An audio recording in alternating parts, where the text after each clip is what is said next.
Picture this. It's a typical Monday morning. The alarm goes off. You hit snooze, maybe one too many times. You roll out of bed, you get ready, you head out the door. Mission 1, coffee. Walk into your favorite local coffee shop, freshly ground beans, big aroma. You order your usual, a large iced latte, extra shot of espresso. The barista rings you up, $5.50. Instead of your wallet, you take out your phone, open an app, scan a QR code, tap a button. The transaction is done. You didn't spend a single dollar. How is that possible? Not magic, it's Pi Network. The $5.50 was paid with digital currency you've been accumulating for months. You earned it by tapping once a day. This isn't about day trading, it's a new kind of money, accessible every day. Buying this coffee represents a big shift in how we think about money. Crypto used to seem mysterious and for experts only. For most, it felt like a foreign language. It was something you held on to, hoping for a big payoff, not something for groceries or pay for a haircut. High fees and slow times made small purchases impractical. The coffee payment flips that story. Digital currency becomes a functional, everyday tool. Pay for coffee, pay for groceries, pay for a haircut. Pi, in this case, was earned with minimal effort, spent with incredible ease, and accepted by a local business owner in a growing global community. This is happening now in pockets around the world, laying the groundwork for a financial revolution that starts with a single tap. So let's get down to it. Hey, smash the like button for the YouTube algorithm. What is this Pi Network that lets you buy things without touching your bank account? The Pi Network is a novel cryptocurrency project that was launched back on March 14, 2019. That's Pi Day for all you math fans out there. It was started by a team of Stanford PhDs who had a very specific and ambitious goal: to build a cryptocurrency that anyone could access. They saw the major problems with first-generation cryptocurrencies like Bitcoin. Mining Bitcoin requires massive amounts of electricity and incredibly expensive specialized computer hardware. This has led to the concentration of power and wealth in the hands of a few large mining farms, which, honestly, goes against the whole idea of decentralization. The founders of Pi wanted to flip that model on its head. Their vision was to create a digital currency that could be mined on a mobile phone, making it fair distributed and environmentally friendly. They wanted to put the power of cryptocurrency creation back into the hands of a global community, not just a select few with deep pockets and technical expertise. The core idea is simple. If more people can participate in a network, that network becomes more secure, more robust, and ultimately more valuable. It's a numbers game. By designing a system that millions of people can join with just a smartphone, they are building one of the largest and most engaged communities in the entire crypto space. Unlike other crypto projects that launch and then try to attract users, the Pi Network took a different approach. It focused on building the community first. For the past few years, it has been in an enclosed network phase. This means that the Pi you mine cannot yet be traded on major cryptocurrency exchanges for dollars, euros, or other traditional currencies. This was a deliberate choice. The goal was to allow the network to grow for a real ecosystem of goods and services to develop within the community itself. This prevents large-scale speculation and pump-and-dump schemes that plague so many new crypto projects, allowing for a more organic and stable development of its utility. Now, when you hear the word mining, you probably think of those giant warehouses filled with thousands of whirring computer rigs sucking up enough electricity to power a small city. That's how Bitcoin is mined, through a process called proof of work. It involves solving incredibly complex mathematical problems. It's intense, it's expensive, and definitely not something you can do on your smartphone. The Pi Network, however, uses a completely different and much smarter approach. It's based on the Stellar Consensus Protocol, or SCP. SCP is far more energy efficient and doesn't need heavy computational lifting from your device. Here's how it works in the simplest terms possible. First, download the Pi Network app on your phone. Create an account. Once every 24 hours, open the app. Tap a single button, a little lightning bolt icon, to prove you're a real, engaged human being. That one tap initiates your mining session for the day. The app itself isn't performing complex calculations or draining your battery, it's more like a check-in system. Your consistent engagement helps secure the network. You become a trustworthy node in a distributed system. You're basically vouching for the network's integrity just by showing up every day. The amount of Pi you can mine per hour is determined by a few factors. There's a base mining rate that's the same for everyone. But that rate has been decreasing as the network grows. This rewards early adopters and creates scarcity over time. You can increase your personal mining rate by contributing in other ways. For example, invite your friends, invite your family, ask them to join your security circle, a small group of 3 to 5 people you trust. Together you enhance the network security, and you all get a boost to your mining rate. This whole process is designed to be simple and frictionless. It doesn't use your phone's data, it barely affects your battery life. You can even close the app after you've tapped for the day. The mining continues in the background. This is what makes the Pi network so revolutionary and accessible. It removes the traditional barriers to entry for cryptocurrency. So you've been tapping that button every day. You've accumulated a nice little balance of Pi in your digital wallet. Now what? This is where the Pi network starts to get really exciting and sets itself apart from 99% of other crypto projects out there. The core team's vision was never just to create another speculative digital asset for people to trade. The goal has always been to create a true peer-to-peer marketplace where Pi can be used as a medium of exchange for actual tangible goods and services. This is the crucial step from digital concept to real-world utility, and it's happening right now.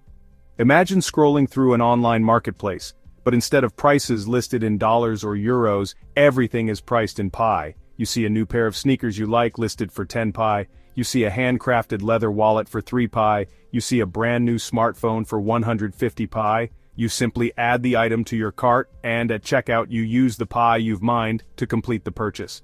The seller, another member of the Pi community, receives the Pi directly into their wallet. There are no credit card processing fees, no bank intermediaries, and no waiting for funds to clear. This isn't limited to just online shopping. The same principle applies to local brick-and-mortar businesses. Think back to that coffee shop example. More and more small business owners around the world are starting to see the potential of the Pi network's massive, engaged user base. A restaurant owner in Vietnam might put a sign in their window that says, "We accept Pi." A barber in Nigeria could offer a haircut for a set amount of Pi. An artist in Italy could sell their paintings to a global audience, accepting Pi as payment and avoiding hefty commissions from galleries or online platforms. This creates a self-sustaining circular economy. You mine Pi on your phone. You use that Pi to buy goods from a merchant. That merchant then uses the Pi they've earned to pay their suppliers, or to buy things for their own personal use from other members of the Pi community. The currency keeps circulating within the ecosystem, gaining more utility and reinforcing its value with every single transaction. It's a powerful concept that transforms Pi from a simple number on a screen into a living, breathing economy powered by millions of everyday people. It's the ultimate expression of what cryptocurrency was always meant to be. It's one thing to talk about a theoretical economy, but it's another thing to see it in action. The real proof is the growing army of merchants and service providers planting their flags and declaring, "We are open for business with Pi." These pioneers, often called pioneers, are building the foundational layer of a new digital marketplace. They are not waiting for the open mainnet or for Pi to be listed on major exchanges. Instead, they're creating value and utility right now by accepting Pi as a valid form of payment. Across the globe you can find Grassroots adoption, Vietnam, Indonesia, Philippines, cafes offering full menus for Pi, restaurants accepting Pi, small grocery stores selling everyday essentials, electronics shops selling smartphones, laptops and accessories, clothing boutiques offering the latest fashion trends, all priced in Pi. The movement isn't just limited to physical stores. Pi Chain Mall, Pi Market, platforms function like an Amazon or eBay for Pi users. Vendors from all over the world can list their products, set prices in Pi, and ship to buyers globally. This opens e-commerce especially for regions with limited access to traditional banking. A craftsman in a small village can now sell goods to someone in a major city far away, with Pi acting as the bridge. So, what motivates these merchants? For many, it's a combination of vision and practicality. They see the sheer size of the Pi network, tens of millions of engaged users, as a massive, untapped market. Accepting Pi attracts customers eager to finally spend the currency they've been accumulating. It gives merchants a competitive edge and marks them as forward-thinking innovators in their communities. By participating early, they're accumulating a digital asset they believe will have future value. They aren't just selling a product, they're investing in an ecosystem they are helping to build. When people think about crypto transactions, they often think of two major problems. They can be slow, they can be expensive. If you've ever tried to send Bitcoin during high network congestion, you might have had to wait 30 minutes an hour, or even longer for confirmation. On top of that, you could end up paying a significant transaction fee, sometimes several dollars, which makes buying something small like a cup of coffee completely impractical. This is a huge barrier to mass adoption. Nobody wants to pay a $5 fee for a $3 item and then have to wait around for it to go through. The Pi network was engineered to solve these exact problems. It is built for speed and efficiency. It uses the Stellar Consensus Protocol instead of energy-intensive proof of work. Transactions are confirmed in seconds, not minutes or hours. Typically, Pi settles in about 3 to 5 seconds. Think about that. That's faster than many credit card transactions, which can sometimes take a moment to process. This speed is critical for point-of-sale situations. At the checkout counter, you need instant payment, and that's what Pi delivers. On top of being fast, Pi is incredibly cheap. The current Pi mainnet fee is fixed at 0.01 Pi. Let's pause on that. It's not a percentage and it's not a variable fee that spikes with demand. It's a tiny fixed amount. Whether you're sending 1 Pi to a friend or 1,000 Pi to buy an electronic item, the fee remains the same. That predictable low-cost structure makes micropayments practical. It unlocks crypto for everyday purchases. Pi is truly borderless. Sending Pi across town is the same as sending it across the world. No international wire transfer fees, no currency conversion headaches, no delays from intermediary banks. This is huge for global commerce and families sending money abroad. It breaks down long-standing financial barriers. With Pi, the world becomes a single marketplace where value flows freely, instantly, and at nearly no cost. Speed, low cost, global reach. That's what makes Pi a true game changer. For the longest time, the dominant mindset in the cryptocurrency world has been that of an investor, not a user. The popular term is HODL, which stands for hold on for dear life. People buy cryptocurrencies like Bitcoin, Ethereum, store them in a digital wallet, and then they just wait. They watch the price charts go up and down, hoping that one day their investment will be worth 10 times, 100 times, or even 1,000 times what they paid for it. The primary function of the crypto in this model is to be a store of value, like digital gold. It's an asset to be held, not a currency to be spent. This holding mentality creates a strange paradox. If everyone believes the value of a currency will be much higher tomorrow, no one wants to spend it today. Why would you buy a pizza for 10,000 bitcoins if you think those same bitcoins could be worth millions of dollars in a few years? This is a famous and now painful, real-life example from the early days of Bitcoin. This reluctance to spend severely limits a cryptocurrency's ability to function as an actual currency. A currency's value comes from its circulation and its acceptance as a medium of exchange. If it just sits in wallets, it's not much different from a collectible or a stock certificate. The Pi network is intentionally designed to break this HODL cycle and encourage a culture of use. By focusing on building a peer-to-peer marketplace from the very beginning, the project gives the currency immediate utility. You don't have to wait for some future event to realize the value of your Pi.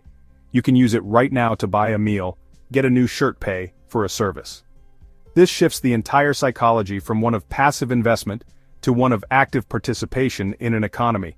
Your Pi balance isn't just a number on a speculative asset, it's your purchasing power within a growing global community. This focus on utility creates a positive feedback loop. The more people use Pi to buy and sell goods, the more merchants will want to accept it. The more merchants that accept it, the more useful Pi becomes for everyone in the network. This increases the demand for Pi not as a speculative bet, but as a functional currency.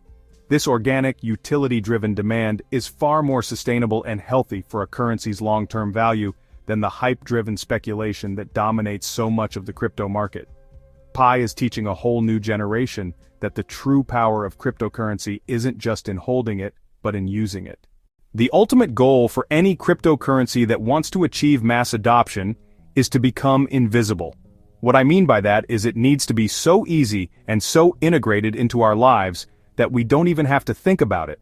When you tap your credit card to pay for something, you're not thinking about the complex web of secure financial networks and settlement systems working in the background. You just tap, and it works. That's the level of simplicity that cryptocurrency needs to reach to move beyond its niche and become a tool for everyone. For years, this has been the biggest hurdle for crypto. The Pi network is making incredible strides toward achieving this level of seamless integration. The entire user experience is designed for simplicity, starting from the mining process. Tapping a single button once a day is an easy habit to form. It's not intimidating. It doesn't require any technical knowledge. This simplicity extends to the process of making payments.